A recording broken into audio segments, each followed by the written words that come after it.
everyone, it's Mary Brownlee, licensed professional counselor. Today we're going to talk about internal family systems therapy, or IFS. And this modality is a wonderful treatment for complex trauma survivors and those coming in with major wounds of unworthiness and feeling unlovable and low self-worth and complex trauma symptoms like CPTSD. One of the most common parts that I see in a lot of clients with complex trauma is the criticizer part. And this part really stems from our abusive childhoods, especially the parent. Oftentimes the parent's voice of like, saying terrible and mean things to us on a regular basis, we internalize as children. And as we grow up, it becomes like our inner voice, like the parent doesn't even have to be around anymore. And we're still talking mean to ourselves on the inside, obviously. So yeah, this is a wound that many people have, and it can really continue to contribute to a high degree of distress.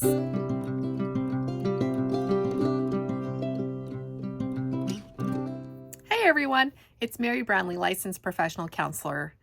I wanted to mention I appreciate all of your support. I've gotten so many new comments and likes and even a few new subscribers, and I appreciate you all so very much. You really made my day today when I woke up and realized that one of my videos was blowing up. So, thank you so much. I so appreciate it. Don't forget to continue to like and subscribe to my channel, leave comments, make sure you watch the video all the way through. That's so important for the YouTube algorithm to help my channel grow, and your feedback has already proven to be so helpful as my channel has recently gotten quite a few influx of new people. So I so appreciate all of you, and I just wanted to let you guys all know that you really made my day. And I so enjoy teaching and sharing this information. I hope you all are getting a lot out of it.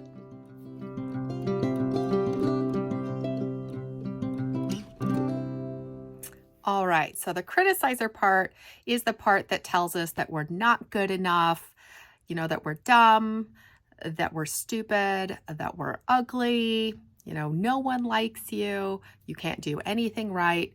So it really has a lot of very painful messages that can really continue to contribute to our emotional distress and our low self-worth and really not having a lot of confidence. So how do we work with the criticizer part? So IFS teaches us that no part is a bad part, that every part actually has good intentions. We may not see their good intentions at first because they're actually causing us distress, but actually what they started out was a survival part. So think back to your earliest memories. This is what I do with every client when we're working with parts. Go back to your first memory. What is your first memory of being criticized in this case? Were you 4, 5, 6, 7, 8? What is your first memory where somebody was really laying into you and humiliating you and making you feel like you were just a piece of crap? My guess is it was probably pretty young, right? Maybe it was 4, 5, 6. A lot of my clients' parts are in that range, some of their earliest memories. And again, these parts didn't develop from one single incident of criticism, right? Again, complex trauma, it's not one single incident. It's repeated layers after layer after layer of relational violations, abuse and trauma, basically. So this is not a one-time incident. So this part, basically, this criticizer part, you have to think of it as a child that is 4, 5, 6, 7. It's a small child. Whenever your first memory developed of being criticized is about the age of this part. So if that helps to remember that you're not actually dealing with an adult that's criticizing you and telling you that you're not good enough. You're actually dealing with an inner child, a version of you at a much younger age. And that's how trauma works. It traps us back in memories from the past. And what happens is the past is alive in the present.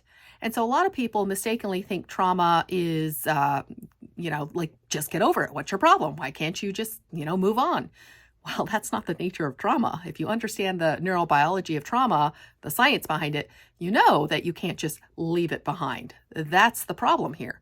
And so a lot of these parts are memories that have been encoded in the brain that were traumatic, and parts of the brain are stuck.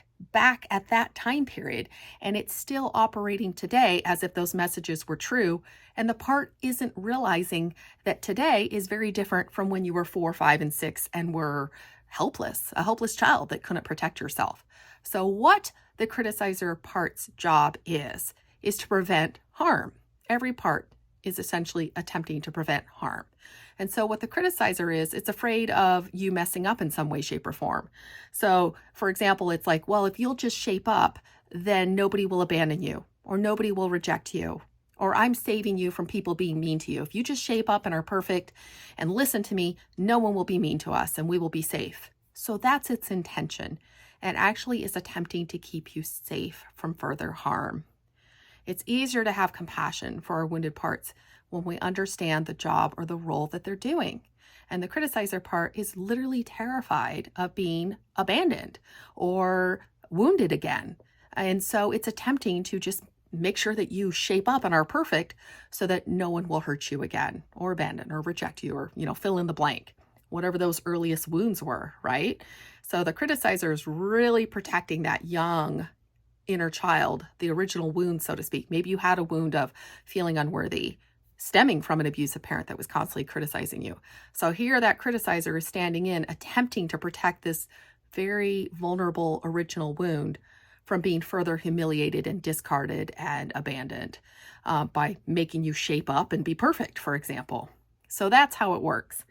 And so what we're doing in IFS is we're attempting to transform the inner critic by reaching back into time with our IFS sessions and helping that criticizer part learn that it doesn't have to do that job or role anymore. And what you're doing is you're building a relationship between who you are today, your adult wise self, and this wounded child part.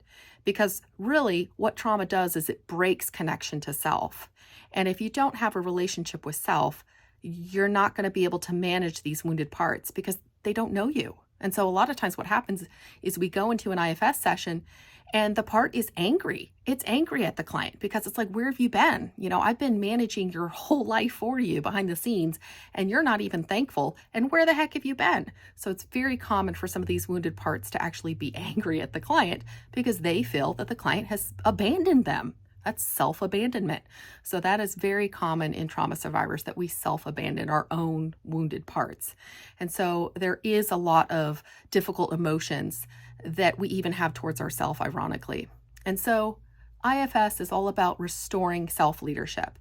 And what that looks like is that we work to build a relationship between who we are now, our authentic adult self, and this poor child that's been trapped back in time, still thinking that dangerous situations are still occurring. And through compassion and gentleness and just relationship building, because we come back and we just talk with the part. We get to know the part. We get to know what its fears are and its burdens and how it developed.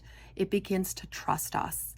And when it begins to trust us, what you see is this beautiful sense of compassion and openness and gentleness enter the picture. And the part can feel that from us. And what happens is the distress goes way down. So as we understand and show compassion and gentleness and love for our wounded parts, their distress goes way down. So that is the beauty of IFS. So if you want to try some of these IFS type of meditations, I will link below in the description, because I actually have 2 meditations already made, one on increasing self-leadership, and one on getting to know a protector. So if you would like to just kind of try it out and see what it feels like to get to know some of your parts, I welcome you to do so. I'll put the links below in the description. It's not exactly like an IFS session in real life, because those sessions really are kind of organic and they flow with whatever the client is processing and telling me in the moment. So they're much more organic and different. Each client has a unique journey, for example. But at least with this IFS guided meditation, you get kind of a feel of what it's like to go inside and begin to notice what your inner world is telling you. And that is really helpful. So never underestimate the power of getting to know your parts even on your own. That's the whole idea of self-leadership too, is that we teach clients how to do this so they don't need us someday. They can actually lead completely from self all the time instead of wounded parts. So that's the whole beauty of it, is that you won't need a therapist someday. You can do this all on your own. And it really reduces a massive amount of trauma symptoms, and people really grow into their own beautiful, authentic self with a full sense of identity and love for themselves, and a sense of forward movement and goals and purpose and meaning in their life. So that's the beauty of IFS. So this is just a short little snippet of one of the parts. In my next upcoming videos, I will continue to talk about each part and its role or job, so that you can help understand your unique parts and which ones might be causing you some distress. So I look forward to seeing you in other videos. Check back. I will continue to add to this series. It's going to be a whole series of parts, and I hope this was helpful for you. Again, like, subscribe, leave a comment. I so appreciate all of your support, and I'll see you in the next video. Take care.